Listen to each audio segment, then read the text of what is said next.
It took a couple of tries for some of the insiders to get these right because it is a complicated deal. Bottom line, though, Laremy Tunsil, veteran tackle, first-round pick in 2016 who slid when that gas mask bong photo hacked from his phone showed up just before the draft started. He goes from the Texans to the Commanders. The Texans get a third-rounder and a seventh-rounder this year, a second-rounder and a fourth-rounder next year. The Commanders also get a fourth rounder this year.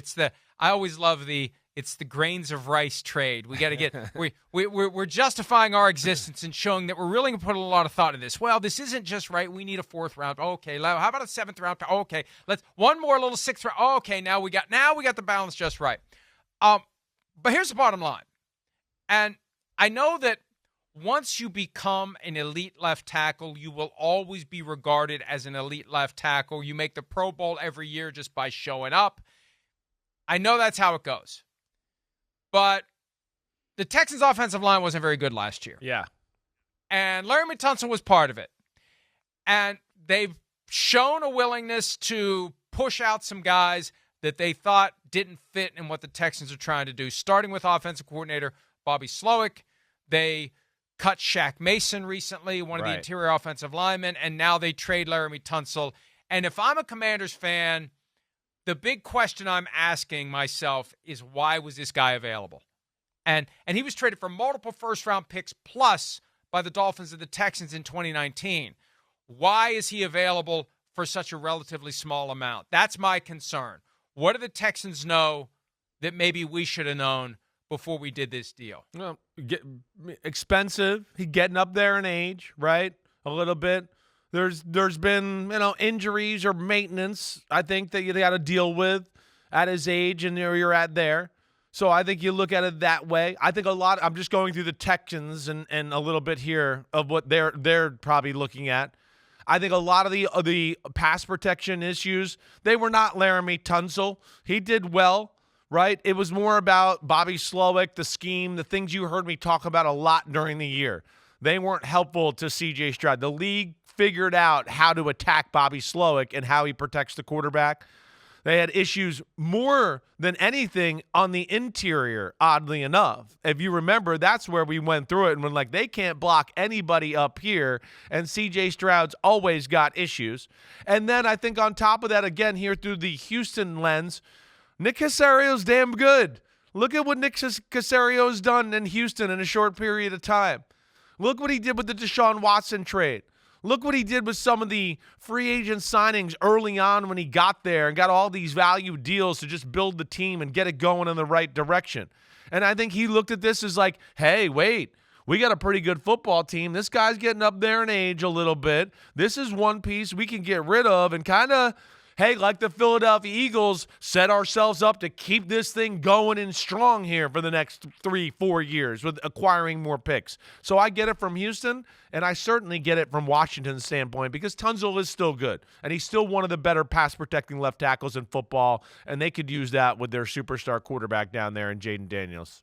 We've seen Trent Williams play at a high level deep into his 30s. Yep. It's not like Laremy Tunsil doesn't have gas left in the tank. It's just for him to be available when it's such a key position. We were talking about left tackles last week. I think it was when Ronnie Stanley signed or when he was available, but the idea that you typically only find a left tackle in a good, reliable left tackle in the first round of the draft. The other ways you find them are extremely unconventional and relatively rare in comparison to the tried and true method. We know this guy's going to be a great left tackle. He's a first-round pick for a reason. That's where you find him. And you're not going to be able to trade for one. You're not going to be able to sign one in free agency. You're not going to be able to just, unless you get very lucky, you're not going to take an undrafted tight end and turn him in to a left tackle like the Bills did years ago with Jason Peters. So the idea that the Texans would let him go and not pay him $21 million a year, again, $21 million, not that long ago, was a lot of money for a tackle. Now it's not. So we're not talking about a huge financial investment the next couple of years. And I would be skittish about doing a trade with the Texans after what they did with Deshaun Watson. I would be. I'd want to know what do they know? What do they know? Why are they doing this? Why are they giving this guy up for less than a first-round pick. And I know there's a lot of pieces there. Maybe they add up to be something close to a first-round pick, but I was just surprised. And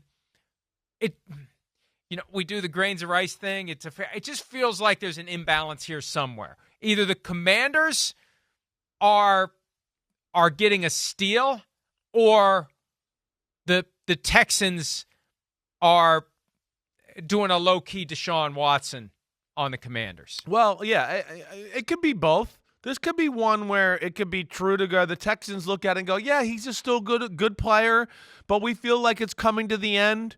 And we got some guys on our team that we're going to have to pay here in the future. Will Anderson, C.J. Stroud, stuff like that. So we got to start getting our checkbook in order here as far as that's concerned. They want to improve themselves so they can get over the hump and get out past the divisional round. I think that's real too. So I think there's a little bit of that. And then Washington as a team looking at it going, wait, we're pretty good. But, this is definitely an area of concern for us here. And, yeah, okay, this guy might not have 5 years left, but we think we can at least get 2-3 really good years at it, maybe 4 if we're lucky, and do all that. So it works out for both sides here. I'm not mad at either one. Washington felt like they had a need there. They went with a guy like you talked about that they felt like was a proven commodity, but they had to pay a pretty little penny for it, and it probably to the point where Houston was like, hey, we like Laremy Tunsil, but we're not going to turn that down. That's some good stuff there. We can improve our football team. So I can see both sides in this one. I really can. And here's the other wrinkle that I think is relevant to the Commanders. Yeah. You've got Jaden Daniels under a rookie contract with 2 more years before he can be paid another penny beyond what he's due to make. This is the time to load up the salary cap cannon at veteran positions. And the problem is you're stuck with what's available. It's an indictment of the free agent class that the 2 big splurges the Commanders have done are trades. Right. They trade for Deebo Samuel. They trade for Laremy Tunsil. They had the cap space to burn, and they've got the 2 years left before they can even begin considering paying Jaden Daniels what he's worth. This is the best of what's available, and it's not in free agency in their estimation. They had to trade to be able to devote the salary cap space to these. I agree with you there. I mean, our most interesting things we've really had to talk about were guys that were on other teams that got traded, whatever else. I think a little bit that jumps out to me as one of the themes of the last few days is, the free agency class maybe not as great as what we want or what we've seen before.